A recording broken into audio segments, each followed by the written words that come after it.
Hello students, मैं भूपन प्यासी। आज हम करने वाले हैं BA third year foundation course, जो आपका है व्यक्तित्व विकास एवं चरित्र निर्माण और डिजिटल जागरूकता एवं साइबर सुरक्षा। इस क्वेश्चन पेपर को करने वाले हैं। तो ये 2024 का इसी वर्ष का क्वेश्चन पेपर है और इसमें से बहुत सारे क्वेश्चन होंगे, 80 से 90%। जो सब क्वेश्चन को पलट दिया जाता है थोड़ी, और वही का वही पूछ लिया जाएगा। 2023 का क्वेश्चन पेपर देखोगे, 24 का देखोगे, तो कई क्वेश्चन पेपर आप जो कई क्वेश्चन हैं आपस में बिल्कुल एक ही हैं। तो इसी प्रकार से क्वेश्चंस इंपॉर्टेंट हैं। यदि आप पेपर देने जा रहे हैं तो इनको एक बार सुन के जाइए। आपके 50-50 नंबर के रहेंगे दोनों, व्यक्तित्व विकास एवं चरित्र निर्माण, डिजिटल जागरूकता एवं साइबर सुरक्षा। तो इस 100 नंबर का टोटल पेपर रहेगा। दो घंटे आपको मिलेंगे कहने के लिए 100 क्वेश्चंस को।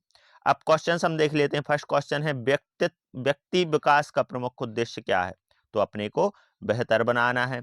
नेक्स्ट क्वेश्चन है कि व्यक्तित्व विकास के क्या लाभ हैं? तो व्यक्ति के साथ अच्छे संबंध बनाना व्यक्तित्व विकास के ये लाभ हैं। अधिक स्वच्छाचारी होना, सकारात्मक सोच की कमी। तो सकारात्मक सोच की कमी ये लाभ थोड़ी है। तो व्यक्ति के साथ अच्छे संबंध बनाना। पर्सोना शब्द का सही अर्थ क्या है? तो मुखौटा। मुखौटा इसका सही क्या है? अर्थ कहलाएगा। निम्न में से दार्शनिक, वैज्ञानिक, गणितज्ञ आदि में किस प्रकार का व्यक्तित्व पाया जाता है? तो अंतर्मुखी, बहिर्मुखी, उदयमुखी। तो इसमें अंतर्मुखी जहां तक है आंसर रहेगा ना, अंतर्मुखी। निम्न में से किसने व्यक्तित्व को अंतर्मुखी तथा बहिर्मुखी प्रकारों में बांटा है? तो किसने? कार्ल जंग ने।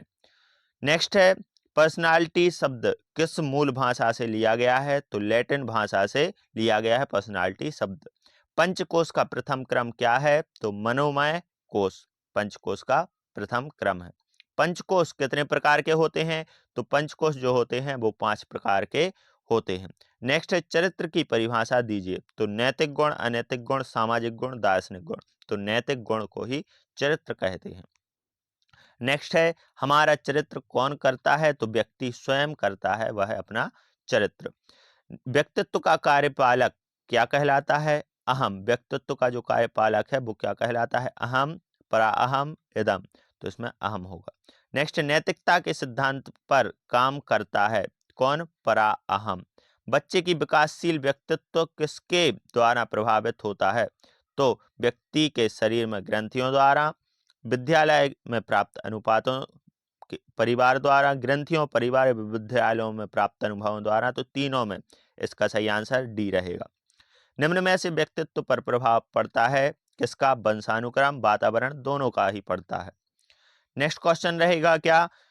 सृजनशील कारक का व्यक्तित्व, सृजनशील बालक का व्यक्तित्व क्या होता है? तो बहिर्मुखी होता है। अमानवीय व्यवहार से युक्त व्यक्तित्व होता है, कैसा होता है? तामसी व्यक्तित्व होता है, अमानवीय व्यवहार से उत्पन्न व्यक्तित्व। व्यक्तित्व मापन की किस विधि में समाज के व्यक्तियों से जानकारी लेकर निष्कर्ष निकाला जाता है? तो समाज मिति। योग और कोष के बीच क्या संबंध होता है? तो योग और कोष के बीच संबंध क्या होता है? योग कोषों के महत्व को कम कर देता है। एक आप सिर्फ एक बार ही सुन लेंगे ना तो आप एग्जाम में टिक आराम से करके आ सकते हैं। निम्नलिखित में से कौन सा विकल्प छात्र स्वास्थ्य में सुधार की रणनीति से संबंधित श्रेणी के साथ सही सुमेलित नहीं है? तो इसमें टीकाकरण कार्यक्रम, स्कूल स्वास्थ्य सेवा। ए निम्नलिखित में से कौन सा मानसिक मंदता के वर्गीकरण के अंतर्गत नहीं आता है? तो तीव्र मंदता जो है मानसिक मंदता के वर्गीकरण के बीच नहीं आता। स्वस्थ व्यक्ति कैसा होता है? वह है जो अपनी भावनाओं और सीमाओं व स्वयं के प्रति जागरूक हो, जो स्वयं को स्वीकार करता है, जो अतीत में नहीं रहता तथा भविष्य को लेकर परेशान नहीं होता। तो 1, 2, 3 तीनों ही ये रहेंगे। वृद्धि हमेशा बच्चे की उम्र के अनुरूप होती है, जिसके कारण समान प्रतिमान है। क्या है? समान प्रतिमान। मानसिक रूप से स्वस्थ व्यक्ति कैसा रहता है? बताइए। वास्तविकताओं में, समाज के बाहर, अति संवेदनशील की दिशाओं में, वास्तविकताओं में रहेगा। सुबह के समय व्यायाम के लिए सबसे उत्तम विकल्प क्या है? योग। सुबह यदि आप व्यायाम कर रहे हैं तो योग सबसे उत्तम विकल्प है। नेक्स्ट क्वेश्चन रहेगा, सुबह का नाश्ता करने के लिए हम सबसे उत्तम विकल्प क्या है? तो सुबह के नाश्ते के लिए फल और दही सबसे उत्तम विकल्प है, फल और दही आयुर्वेद के अनुसार। सुबह उठते समय आप क्या करेंगे? तो स्नान करेंगे, व्यायाम, समाचार पत्र पढ़ेंगे, ये सभी रहेगा इसका आंसर। सांझ में विश्राम के लिए कौन सा विकल्प सही है? सुरक्षित जगह, सैर करना। शाम में यदि आपको व्यायाम करना है तो सैर चलिए, थोड़ा सुरक्षित जगह हो वहां पर, ऐसे नहीं कि बीच रोड पर आप चल रहे हैं। दिन के कार्यों को व्यवस्थित रखने के लिए क्या कर सकते हैं? तो ये सभी विकल्प कर सकते हैं। कार्यसूची तैयार करें, समय का उपयोग समझदारी से करें, निरंतर विकल्पों का चयन करें। संतुलित आहार का अर्थ क्या होता है? सभी पोषक तत्वों के सही मिश्रण के साथ भोजन करना। नेक्स्ट है, जल की 1 ग्राम मात्रा में हमें कितनी ऊर्जा प्राप्त होती है? जल की 1 ग्राम मात्रा से हमें कितनी ऊर्जा प्राप्त होती है? तो 0 किलोग्राम कैलोरी ऊर्जा हमें जल से प्राप्त होती है। अनुशासन का मुख्य अर्थ क्या है? सख्ती से नियमों का पालन करना अनुशासन का अर्थ है। राष्ट्र का अर्थ क्या है? नागरिकता का एक संगठित समुदाय। नागरिकता का एक संगठित समुदाय राष्ट्र का अर्थ है। अतीत गौरव का अर्थ क्या है? अपने पूर्वजों पर गर्व करना। अतीत गौरव यानी पूर्वज जो रहे उन पर गर्व करना ही अतीत गौरव कहलाता है। नेक्स्ट है, लोकतंत्र का अर्थ क्या है? तो लोकतंत्र का अर्थ क्या है? लोगों के शासन की व्यवस्था।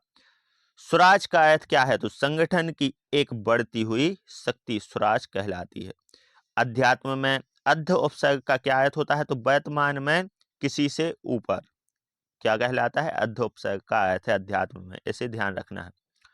कोहल वर्ग की अव्यवस्थाओं में नैतिक विकास की कितनी अवस्थाएं होती हैं? तो नैतिक विकास की कितनी अवस्थाएं होती हैं? 5 अवस्थाएं होती हैं। नेक्स्ट है, इसे वातावरण के अनुसार स्वयं को ढालना कहते हैं। क्या? समायोजन, अनुकूलन, संतुलन, सहयोग। तो इसमें अनुकूलन रहेगा, वातावरण के अनुसार स्वयं को ढालना अनुकूलन कहलाएगा।